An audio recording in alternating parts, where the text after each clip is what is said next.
Nous vous saluons, très chers internautes. Bonjour, bonsoir, c'est l'heure que vous avez retrouvé. C'est Raziel Télévision avec la servante Servadi Bouana qui est là toujours en train de faire du bon boulot pour vous. Je vous aime beaucoup et je vous invite à vous abonner ici massivement. Abonnez-vous, abonnez-vous, abonnez-vous parce que awa mamba solo ezali ngamoro ya bino nazawana toujours. Donc les servadiens et servadiennes na lela bino makasi. Alors nazo senga moi ba lien, moi ba partage et kende tala kaka. Je salue l'apôtre Charlie Jojeda, mon mien du cœur, je te salue et aujourd'hui votre humble servante Ayeli Bino Mosali na Nzambe munene awa na ville province na biso ya Kinshasa, précisément la République démocratique du Congo. J'espère que vous allez dessus. Alors je salue l'ingénieur Claude Poponi. Wow, ça toujours Mosala qui toque derrière la caméra, je l'aime bien. Tosenga invité na biso déjà bazo la biso hier. Voilà, le plateau est déjà là. Ah, c'est l'évangéliste El Elonga qui est sur le plateau de Raziel Télévision. Bonjour évangéliste. Bonjour maman Nangaï. Raziel Télévision. Pambola. Na pambolin Nzambe makasi parce que tolobara pasa robungi c'est les pierres ozana. Moni moto azangi azakana mo esengo par rapport à moto azwa ki pabungisi. O ezaya yo ko la pesio ici ko le ka ezalaki nzela esiko komi na terminus. Donc malobana ko komi sezara ke Nzamba lola oyo alobaki na biso que celui qui ne travaille pas il n'a pas droit à manger.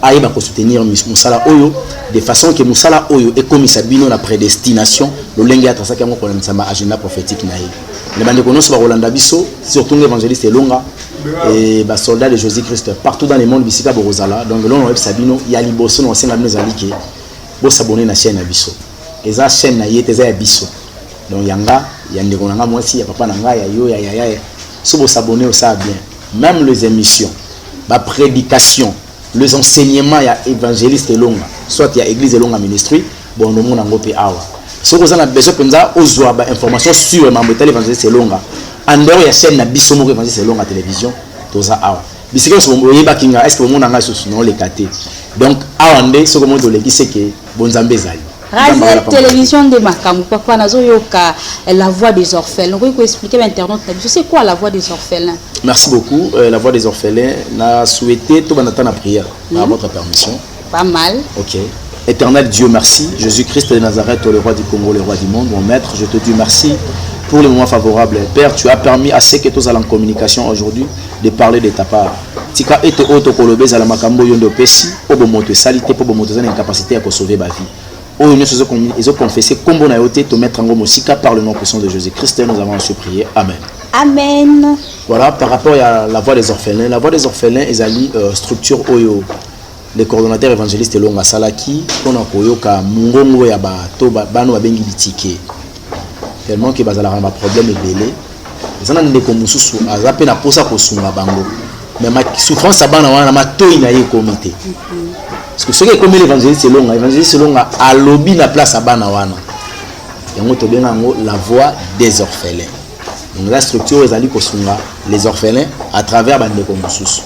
Koluke là-bas orphelinat, là-bas orphelin, bah partenaire. Donc nous sommes église au milieu du village pour nous kosunga. Ndeko bana posa li pamboli kolandisama Luc chapitre 25 à partir à 37e verset Jésus Christ a déclaré en gros donc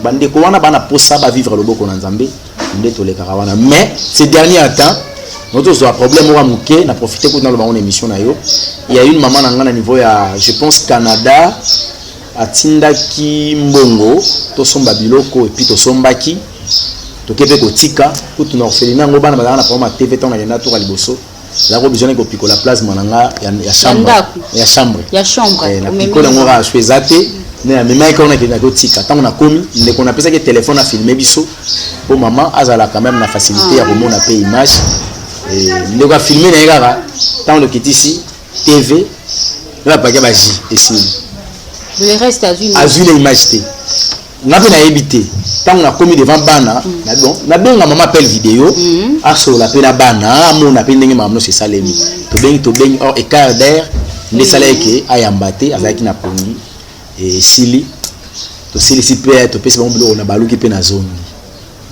Non, la salle a vidéo moqué pas ban, parce que maman merci, maman merci pour son lit ceci. Dans la zone, na tinda vidéo boy, na vérifier boy. Ka TV na baji. Vidéo ya bana, TV na baji. Mais na mutu kabilo ke mwana kibilo ke ça, mais est limité. Maman na ngala tienga pression moko impossible, c'est comme si na sombi bilo côté, donc il dérangeait moral na ngai. Il dérangeait moral. En fait na ba image connaît baté. Bah imagine na sande na question orphelinat na sango bisano biloko bozaka nango awa na filmer na sala bon sur na sali bongo ya au monde on CP là mais en soi na ngambo na yebi que c'est les mensonges oui c'est pas ils ont biloko mususu zana eza ngab so to somba gité donc au lieu na créer le kaja wana na garder ta silence maman regretter bon on va c'est kaka alimbisa peu à mon image té mais mbongo na ye ay ba ke komi sika o elinga ke koma nzambe ya lola azangi te kozongisela ye bolamo ya sali na yako za même décision que soki ndeko na posa tinde loko abesa babenga biso to pesa mon numéro ya orphelinat eleka na kuna eleka sonza na biso te poko likanza na biso soki ndeko a raté image ya kokanisa mabe alors pour ko battre la crédibilité tant mieux vous en avez besoin au tina mbongo eloko na peso ka numéro bande orphelinat yo traiter kana bango bosilani na bino je pense que la voix des orphelins ça quand même ça vraiment papa na osenga na ba internautes na biso bana besoin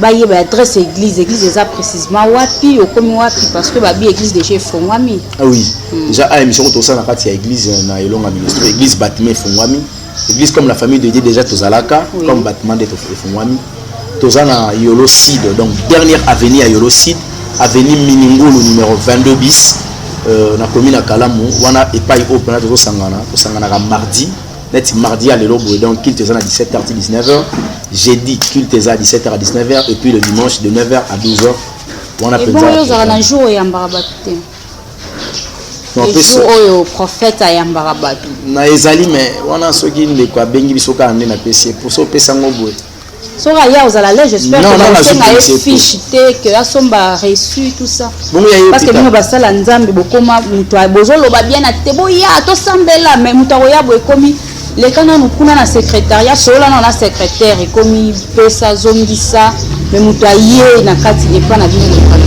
non pas ce qui déployé pour la première fois on a zo maîtriser te ngaba au moins na ngate on le liboso et akuta na bandeko oyo nga benga ba aigle nzamba sala ngo grâce ba na miso molimbi donc tanga ye ba fandisi bandeko bazana ba jana titi da prière molimo santo webisa bongo ke no bola ki évangéliste to bola ki sekte pour ma beza moi mingi donc espace kana molimo mambo za mama molimo mambo za mama molimo yo tshona nzo mais ba lobi yo kimi limité ba bandoze la yo tche église na limité po o pola l'église toi limité lobi ke kuna banganga na banganga effectivement na ko pe ko ya kuna soki ezalaki église nanga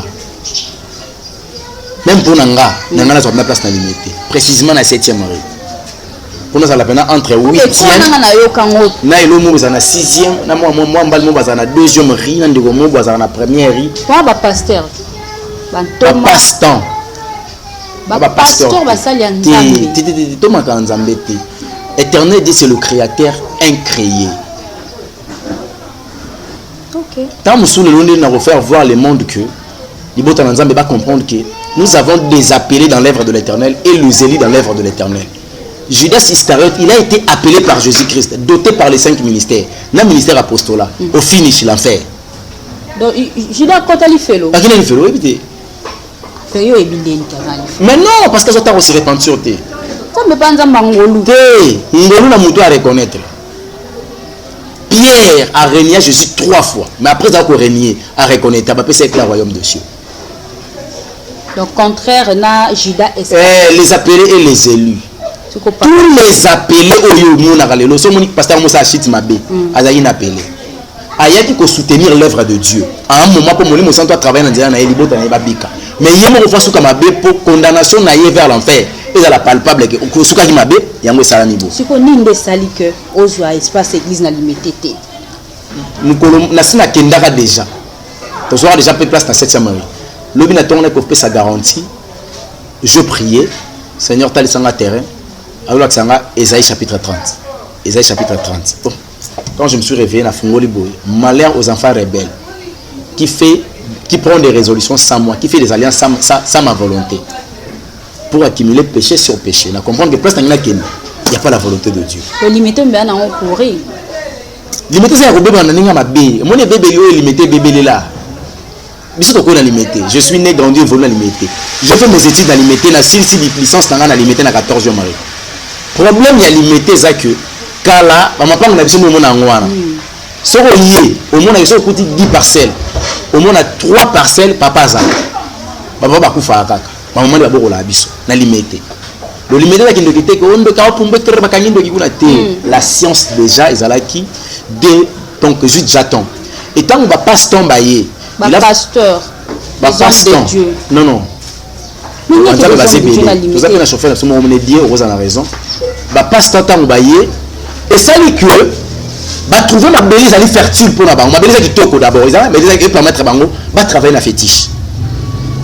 Ma femme dit on va s'installer. On va pas fétiche, on va pasteur. Ah, il y a pas pasteur dans la banque. Parce que tu as le banzam, il va donner ma peuple de Dieu, Nanzela Nzambe. Il un exemple, pasteur il y en a plusieurs dans limité. Pasteur Marcelo, le pasteur Moïse Mbiye.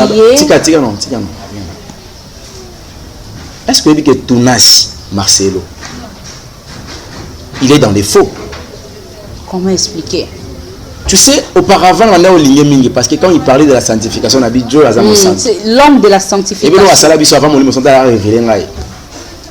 Appuya moto, on m'a je peux coucher ma femme dans Nice. La sodomie est normale. Sodomie, on peut savoir une image. Vous avez partout dans votre chambre. Alors, il y a un verset mort dans la Bible, le verre clair sur la sodomie. Des gens normal, sodomie est normal, coucher moi dans Nice. Ça, c'est l'abomination. Ça, c'est l'abomination. Mais moi aussi, non, amoureuse. Impossible. Moi, si nanga créature en Zambie. Le lit conjugal doit être épargné des souillures. Cause l'adultère? Non, non. Il y a des choses dans le lit conjugal qui sont à la terre. Ce qu'on pédale, ça, avec le pasteur à l'obadi, Nice. C'est qu'ils ont péché. Et ça, pour le verset clair et le bel maramouanat. Nous doit bon, pas seulement le colaché.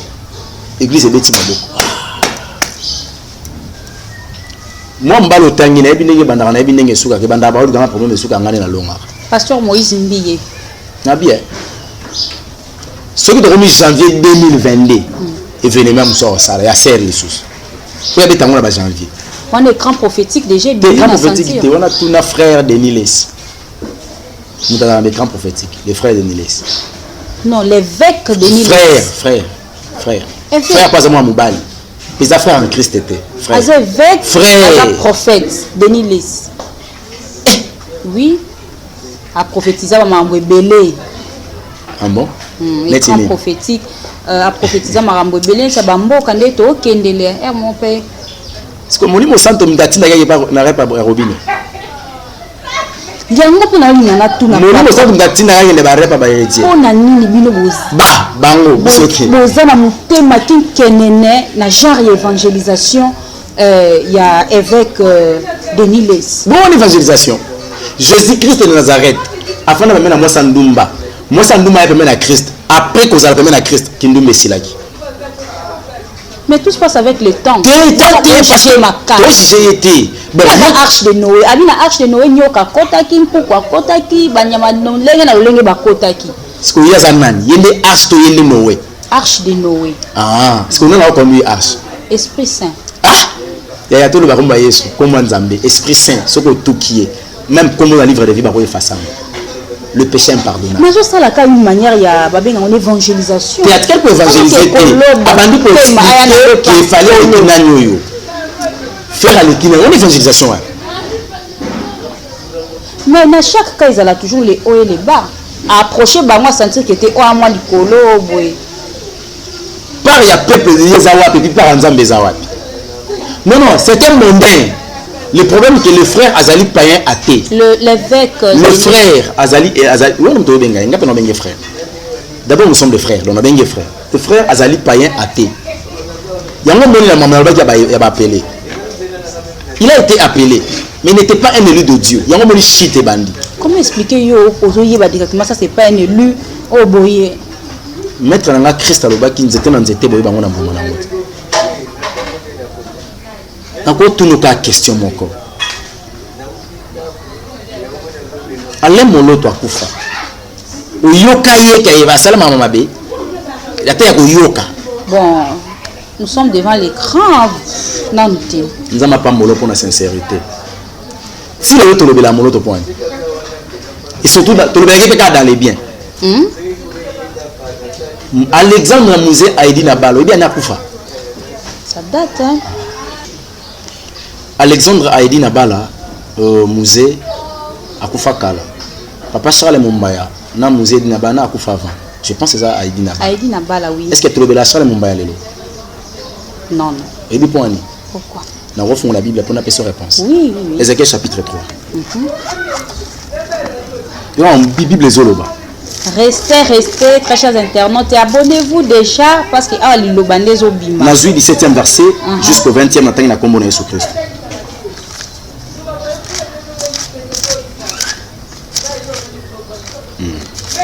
Ézéchiel 3. Voilà, 17e. Fils de l'homme, je t'établis comme sentinelle sur la maison d'Israël. Tu écouteras la parole qui sort de ma bouche, qui sortira de ma bouche, et tu les avertiras de ma part. 18. Quand je dirai aux méchants, tu mourras. Si tu ne les avertis pas, si tu ne les parles pas pour les détourner, le méchant dans sa mauvaise voie, et pour lui sauver la vie, ce méchant mourra dans son iniquité, et je te redemanderai son sang. Si un juste se détourne de sa justice, il fait ce qui est mal, je mettrai un piège devant lui et il mourra. Parce que tu ne l'avais pas averti. Il mourra dans son péché et on ne parlera plus de la justice qu'il avait pratiquée. Et je te redemanderai son sang. Ce que je me dis, Abungi. Nous avons torché les pièges. Et puis nous avons kufa. Ce qui a kufi, bola munyo so sala ki na mabele. On tika bolobela mosute. Bon, réponse na biso on a toujours on a Bible. Papa ça m'a balobela ke soute point. Point ni ka balobela muzadi na ba. Point balobela le moloto ko lega sonika futa. Ndana bo moyi. Ko lega sonika futa. Balobela sonika futa tilelo. Mboko. Évangéliste sonika futa. Balobela ke tilelo. Bolobani. Ngoya. Ça œuvre ça va continuer ko travailler. Yemo ba yebi kazana ata evanzambe teme yo zulu mamba bon point. Ce sont des aînés au photo respecter à Bango. Tant que papa s'est retiré, ma fille de Sarah Baza. Vous avez le système époque, moi il y a qui fait des Sarah et puis ça. Yes, les karaté, yes, les karaté. Yes, les karaté. Donc père pendant moi et l'homme a occupé le ministère et continue. C'est ça. Bon, ils ont quitté la justice pour pratiquer l'injustice. Voilà pourquoi la mort est dans le domaine de monsieur Simbi ministère, monsieur qui Simbi santé. Pourquoi papa Nabiso, papa ya frère Gégé, papa Nabangona, l'apôtre Mbi Moulaya. Voilà un serviteur de l'Éternel, un patriarche à respecter. Il y a un toujours Mboumana yeyo. Et c'est moi na Moïse, la Bible est baki. Parce que nous avons dit Moïse, to ko na Moïse. Ah? Les filles et fils de Moïse a botaki. Il était un bon serviteur de l'Éternel, mais un mauvais papa pour la famille. Qui Moïse? C'est quoi le prophète Samuel? Un grand prophète de l'Éternel. Moi, Samuel n'est pas dans le même manzan. C'est quoi? Il y a un grand serviteur du papa, un grand serviteur, on a un respect. Il y a toujours des gens à témoigner à tout moment. Mais il y a un mauvais papa préparé à venir sur le ministère pour la paix qui est et qui t'en a barré. Un mauvais papa. Mais le pasteur Moïse Mbié est en train de évoluer une mission. Est-ce qu'un frère ou un peu nous obéir pasteur? Il y a un pasteur à faux. Nous évoluons, papa, une église na makamuma. Église en Zambie. Ah makamuma c'est Zali, sœur à la tachenette té. A planté kabelo té, tout ça papa. Moi ça c'est moi bonzengance, moi propriété, moi nini yo boyango. Na limite que moi ça vous a salité. Tout le monde va bien là, te font la main. On aura image à moi si la main. Ah, na bilo wana te bon. Na iba soka zambindo toi ça salité. Na la xata yo. Na iba bon. Tout ça internet te pour. Papa alors pourquoi l'interdiction ana? Bible nous a quoi interdit biso Bible nous a quoi interdit biso ngate. Donc ça est là on tiré par la parole. Il y a Romains chapitre 1er 26e verset. Dieu les a livrés dans les passions infâmes. Leurs femmes ont changé leur usage naturel à ce qui est contre nature. Dans ce exemple moko suki oyo ya mutu ezaka matière. Ah wana nkolo mutayebi. Yo éviter. Pour ça nzambe ke nzambe yo okosala nga na suki ya boye tenga fo na suki ya bendien. Oko défit, oko corriger nzambe. Otiki usage naturel comme na oza contre nature. Matière alinzaka ezaka matière. Babi osaliana bata shekina te boye. Bata shekina to kutana ndeni ni bango bazalaka na polygamie légale. Papa a touché point mon quoi papa. Je peux même citer le nom le pasteur Cass a approuvé polygamie et ils a approuvé l'église na a pambola kalibala wana. Pasteur Cass aza pe moi pembe nya tapé à côté. Est-ce qu'il y a une place dans la Bible où on interdit la polygamie? L'homme quittera son père et sa mère, il s'attachera à sa femme ou à ses femmes. Parole du Seigneur à sa femme. C'est ce qu'on dit à ses femmes, tout le monde le banzambe. Or tout le monde est bakisate. Pour passer Cass pas à moi libre. Pasteur Cass, yo ben moi pasteur en ligne. Pourquoi tu détruis l'œuvre de Dieu? Non, c'est pas ça. Mais ne jugez point. Non, il faut te juger, nous le c'est te juger. N'a pas ça verset. Oui. 1 Corinthiens chapitre 5. Tu veux dire que ne jugez point. Ah, bah pas dans le même sujet bisoté. Bisoté sujet ba o mi bengaka. Natangango. Ah, au monde. Ah, heureusement hier. En tout cas, il y a des règles aujourd'hui hein. Non, non, non, c'est les chrétiens faut juger ça.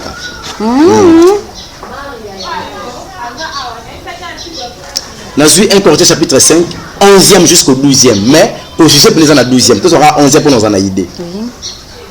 Mais ce que je vous ai écrit, c'est de ne pas avoir des relations avec quelqu'un qui se nomme frère. Mon toi mi benga à se nomme frère. À se nomme pasteur.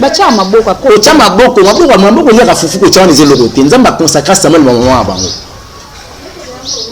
Na te Job pour azala fidèle tina niveau wana. Pasteur a Job ezayine. Ozomon. Tika biloko wana. Awa bilobi bato ba se nomme ba pasteur, ba prophète, ba évangéliste, ba prophète, ba évangéliste, ba apôtre, ba nani ba ne ba évêque, ba archevêque, ba archibishop bango tout ba se nomme. Yo ba komi na Nzambe lobi.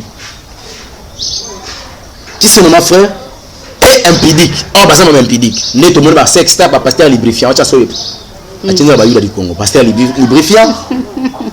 Ou cupide. Bah tout pasteur n'a offrande colléga. Comme ça appel des fonds, après ça appelle des âmes. Le cupide. Ou les idolâtres. Ou les outragés. Ou les ivrognes. Bah pasteur il a la 20. Bière était mais 20. Mais 20 paysans ont autorisé. 11%, bière 6%. Là les gars petit. Ou ravisseur. De ne même pas manger avec tel homme. On a vu le petit sauté dans le tabou. Na poussé le mouké. Il y aura 12. Qu'ai-je en effet à juger c'est du dehors? Ngana ni pona sambi sabato libanda, ba patalibanda ba pagano. Vraiment? Ce n'est pas c'est du dedans que vous avez à juger. Et ça ne ba oya 4 c'est mille absolument juger. Yoka 13. Pour ce du dehors, Dieu le juge. Ôtez le méchant au milieu de vous. Le pagan nous doit juger bango nzambe. Biso ôté à bango. Le jugement va pagan nous a pas nzambe. Ba o ba c'est noma. Ba mi benga toi na droit de juger bango. Pour na couper sa valeur à l'église corps du Christ. Ceux qui m'ont ba pagan nous demandent. Mais le quoi ba mi benga ba Christ yango. Eh, c'est beaucoup de fondé 2 Jean chapitre 1er à partir à 11e verset. Mais comme nzambe zolo baké. Si la personne ne vous amène pas cette doctrine, ne le dit même pas salut. Oh, peut s'emboter à partir de misana mabe. Si ko to ba église o ba kota na ba pantalon. Ba keli felo. Oh, Deutéronome chapitre 1. Ba kana so keli felo ba kota. Ma bango tout muto tika zatin. Bon ba yibite ba keli felo. Na ba to kana te pona ba o keli felo. Ba ngalo ba bongo te ba ko ma nzambe za. Mais autant de la grâce peut pas. Et ngelo bani. Pema na mombo inde yango na grâce. Ke bongo wana parce que zo pema. Parce que ko fi grâce ezay souté. Très chers internautes, nous continuons avec l'évangéliste El Elonga. Deutéronome chapitre 22, verset 5. Une femme ne portera point un habillement d'homme et un homme ne mettra point de vêtements de femme, car quiconque fait ces choses est abomination à l'Éternel ton Dieu. Ce qu'on habillement Bible les habillement spirituel mais physique. et pas un nzambe moi ça zalaka mobala zalaka na molimo to na nzoto nous sommes l'église. Tant que les hommes ne porteront pas un habillement, les femmes aussi ne portent pas les habillements de l'homme. Car toute personne qui fait ces choses est en abomination contre l'Éternel. Donc nous avons prié parce que nous avons abomination à l'Église tout. Nous avons tout parce que aucune appartenance n'a eu. Si vous êtes dans la toilette publique, il y a un temps que ça a été. Pour que tu aies au moins tu vas robe ou tu pantalon. Tu vas jupe à la culotte. Même la nature, même les oeufs et les bisous, tu as à bongoté. Si tu as ta jupe pour le ban. Moi, tout n'est pas la même internaute. L'évangile, c'est un long avis. Ceux qui ont la ta jupe, tu as le ban. Papa, tous ont un monde. Parce que l'église, on est beau à rabasser, c'est naturel. Au moins, beauté, qu'on se faire belle par le maquillage. Nous, tu as décorer le lieu, et ça, la femme Jézabel. À ce qui habitait dans l'esprit à religiosité pour séduire les hommes de Dieu. Est-ce que chrétien n'a pas séduire? L'art de la séduction, c'est pour le diable. Chrétien n'a jamais qu'à séduire. Chrétien a convaincre le cœur d'un homme. Il faut convaincre le cœur, il ne faut pas séduire. Or, l'art à séduction, c'est l'art satanique. Autant partout au monde, on me dit qu'il va séduire qui va séduire. Parce que la séduction est l'église. Moi, ça ressemble à mon tout pour être conformément à la parole de l'Éternel. 1 Corinthiens chapitre 11, verset 5. Il est honteux pour une femme de prier ou de prophétiser la tête non voilée. Asa le roi moi c'est bakata souki. Parce que le pasteur a ministère à la souki, a fini à tout tepo, à mon rappel la fontaine bien. Et puis dans l'église là bangwana au monaki, so ba au fond de la télévision là bango. On peut réaliser que il y a des choses ça les marques. Ba sœur bazalaka propre, bel détail de figure. Bango ba pesa ba caméraman consigne. Un seul cas bango. Un seul cas. Seulement le juste moi zelo nyamwa bien té. C'est que millions de bébés bi makati na. Ne ba go filmer ba minimum mabe. So za ki toko. Ole yembi. Parce que le pasteur tant afin de rappeler visualiser ce que image. On a dit quand image. Quand non, zonga. Attends ce que c'est vraiment. Yes. Oh my God. Surtout yem d'alors my God. C'est où alors le problème est bien. Les pembene où il y a un problème. Bon quand numéro na yes. Nana zone ka numéro ya c'est. Quoi bébé. Toi qui ne quoi biser na e. Vraiment. Papa toi avancer na nous qui est balobi bino ba chrétien. Bomemi désordre moko catastrophique na seni wana tozobe la Kinshasa République démocratique du Congo babi ba confession religieuse mususu kutu baza bien mais kaka ba chrétien mbutu désordre bozo yokana te bolingani te bobimisa candidat bozo kokate eza nini papa ba confession ba midima baza kuna ba mususu oyo ya on dit kimbangistu bazali na ba candidat tout ça mais mbutu tozo le kaka na ngamwa ba chrétien. Les chrétiens catholiques, tout est l'église de réveil. Non, seul. On a ce qu'il faut te dire. Le gros lobby au Sangisi, l'église de réveil, na catholique. Nous avons l'église de réveil. L'eau a béni Sony et à mon beau-frère jouer à Pérol. Bassa, l'eau, la ce qui est RC, ce qui est NRC. Nous connaissons les bangs, bakutana, ba prier. Ata une fois, m'goni, banda. Nous va prier ensemble l'été. Batikala kokota retraite te batuna ainsi dit l'Éternel ni bazana bangwa j'ai la makambo za engagé mboka kabino ba pasteur élevé bolingana bino susu ngoma te bolingi retraite bino ko bata ba bureau dadi azana bureau bango nenge te ma maison ko engager nation pour la recevoir mboka en réalité il fallait bakota prière des autres ngeza la terre nous avons qu'à choisir la personne pas vous la candidat pour que de placer. C'est que les gens ont parce que Moutuna pour l'intérêt. Papa Dodo Kamba Paza. Ati Kamarambuana, Alongwane, toute l'association, à boire à tous, la pesa Guéwana, à Simba Moussa, ma pesa continue. Et c'est pas des photos inutiles. Depuis Marambuane Banda, l'église de réveil, on est où aujourd'hui? Banda Gonabi soit catholique, Bamoupe. Depuis le Nandé, Bamoupe, Basangajama Mamboka. Tant que comment qui a des Kabila tant que na bokonzi la fali ba foudre à l'écart catholique a demandé à bala église de réveil de misabat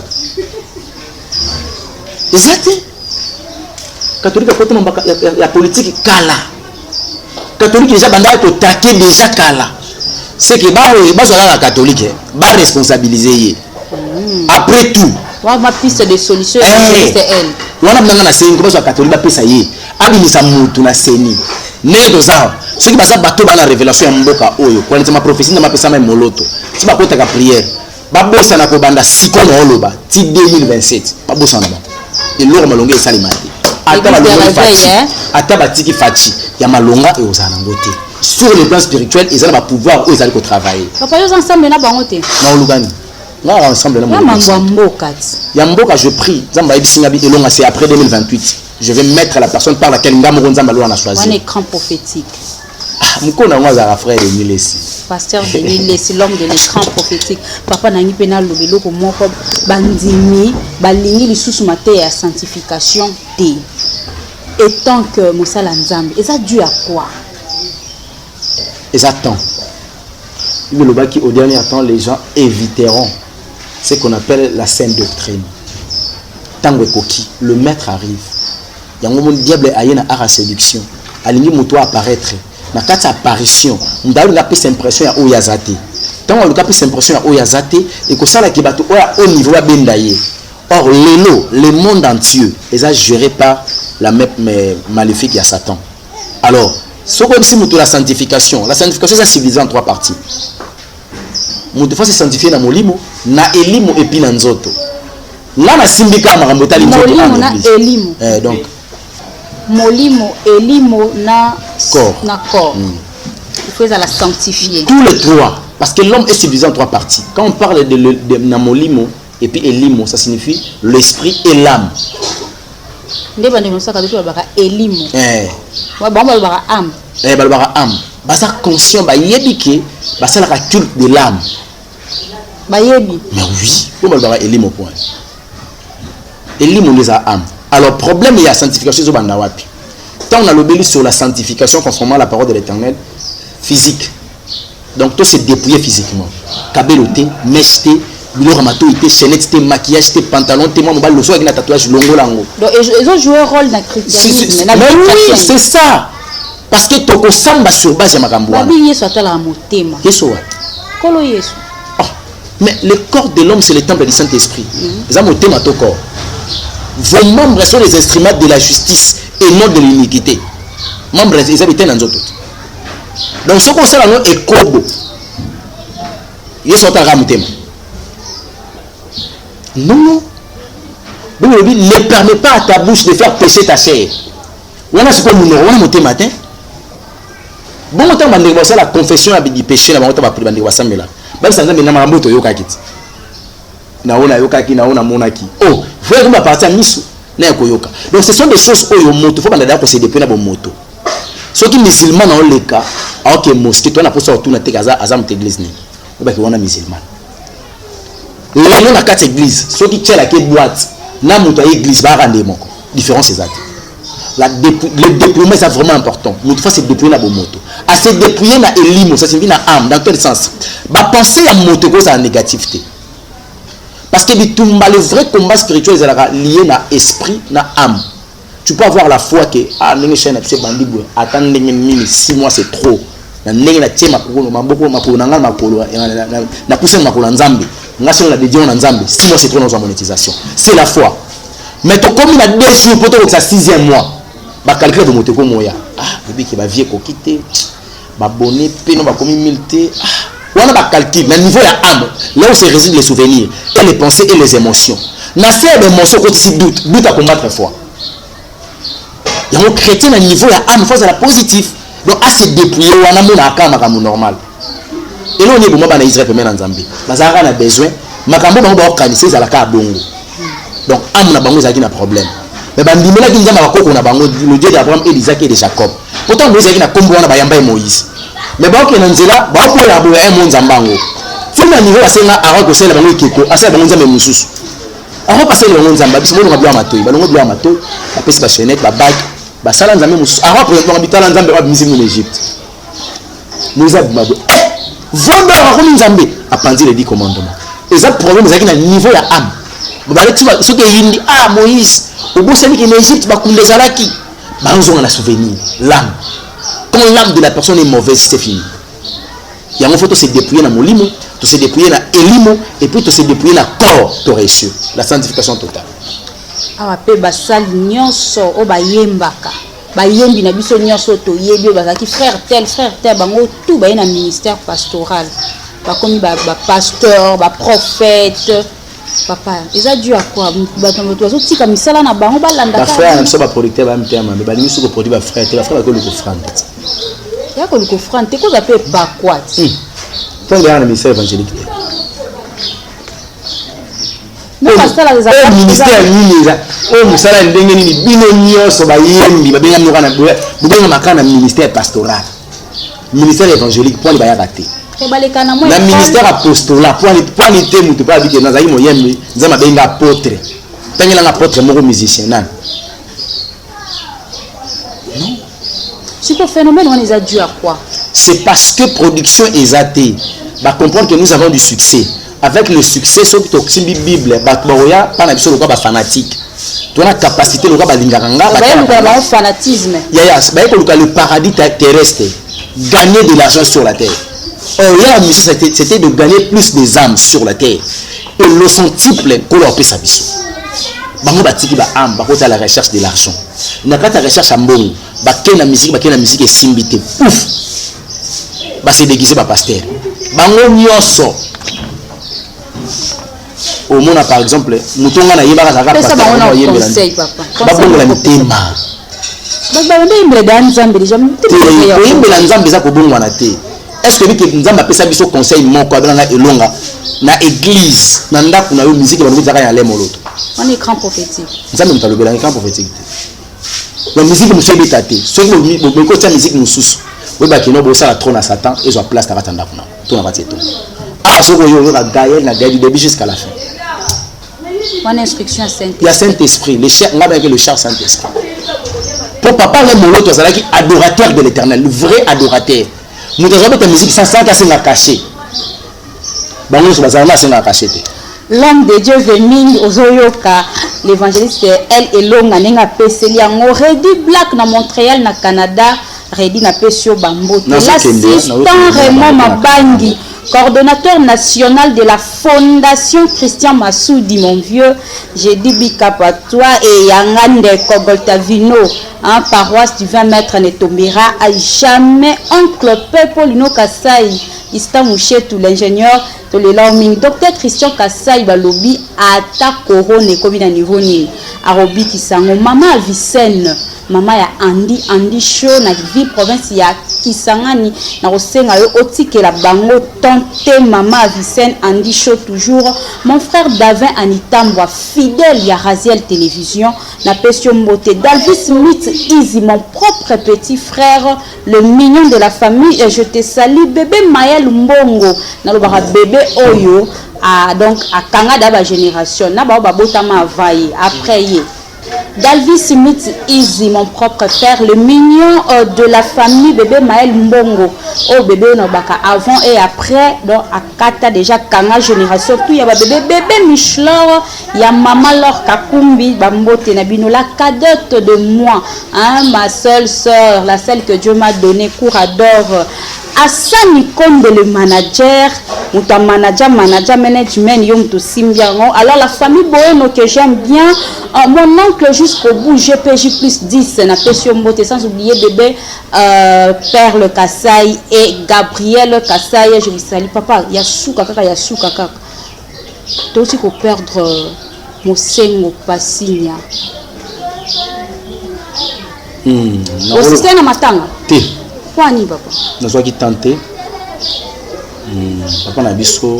Ça lui perte, hein, chrétien. Qui va chrétien comment ça lui perte parce qu'il était vraiment un combattant, qu'il était pour. Même l'église aussi, ça lui perte. L'église catholique, ça lui perte. L'église corps du Christ. La prophétesse nous a abîmé les banques. Mais maman qui tambala a sengela qui dénie les prières. Yani maman prophétesse qui tambala alobi basala nzambe bo sangana bo bondi apona papa Denis Lesi yazo mona papa Denis Lesi neti na moi libungi yoko ndimi moi te na kata libulu le yako toma moi ya na libulu ba zipi da ba zipi la prière wana jour va consacrer prière wana rozala nga afana sala ya molimo fois loba mais ok osambela te molimo ça tebisanga kende nena bona sangana ba pasteur mboko te ko la pesa interdiction pour la perte ya monseigneur Mosengo nzamba zo lokumu parce que yem ta pesa ki yem ta retirer 81 il fallait akufa kaka âge c'est pour ça naki nzamba zo lokumu ba regret ali parce que soka papa ki nini moteur la na simate to parce que tango pesa oya sala ki nango te perte za kawana parce que azaki moteur azaki na boye bebele atanga kiminga kwa pe ko sunga mboka autrement mais ce qui concerne l'église catholique ba condoléances na bango nde ba bungisa ki moteur azala ki chambre condoléances na corps du Christ l'église catholique et bon prière maman Kitambala kasi maman Kitambala na zana maîtrise na été na bona zala na procès d'intention mais déjà maman mumu akomone Kitambala quelque part c'est un peu compliqué mais peut-être m'tapesa que papa na bango to molimo santunda de taki na nani na posa est-ce que vous participez na prière c'est non participer té ba lobby ba fort ba soutenir ba faible c'est qui faible besoin de connaître que ça faible parce que faible là ba non na bino yebana na bino ngesukaka yebana ba luka problème isuka ngani na longaka faible ba biki yene na zabu ba pasteur tout ba olande na idéologie ke na ngwana ya wepo ko kino osambela ba musicien ko vivre ba musicien est-ce que lui qui frère d'Ambuta wa manzembo libala moninga aito yimba na kofi. Mais c'est une manière ya olaxa bolingo non c'est la famille on est congolais boliana bango te bilom de lobia ozo lela batabongo siko frère wana a commis aza suye. Bon, papa Louassou pas nayo, moi je vous salue et je vous demande de vous abonner. C'était votre humble servante Servadi Bouana. Les Servadiens et Servadiennes, je vous aime trop. Abonnez-vous et partagez le lien de Zongseni Papa. Elle est longue à l'évangéliste Maloba. Nous allons prendre la bande de sur l'Andibiso. Numéro 9 plus 243 97 58 21 175. Bande kobo bakeno liwe ko ya avant Jésus koma. Donc ça la choix déjà erangoyo. Anda Yesu Kristo na lolenge esengeli. Évangéliste longo alobi ko wela kondima ete. Tout n'a pas molimo santo soko za na ye. Alors biso qui est longa et qui est les autres, ça peut être à t'aider. Soko bengi biso ozwinga te tamusuna sa l'émission. Soko bengi biso ozwinga te tamusuna na prière. Donc elingelo baket. Tikena ngaka message tant na komona na sala effort ya ko ba ko relancer. Sinon ce qui est sur cette zone pour kozanga te comme on emballa esima. Vous s'abonner encore massivement on les aider qu'on a ko singa bino pour partager le banzambe et comme la paix basusu ceux qui mituna otuni biso merci beaucoup merci beaucoup aux ingénieurs au basungi biso lelo l'ingénieur Claude Poponi et l'ingénieur Trésor basali musala kitoko et je vous dis merci à la prochaine.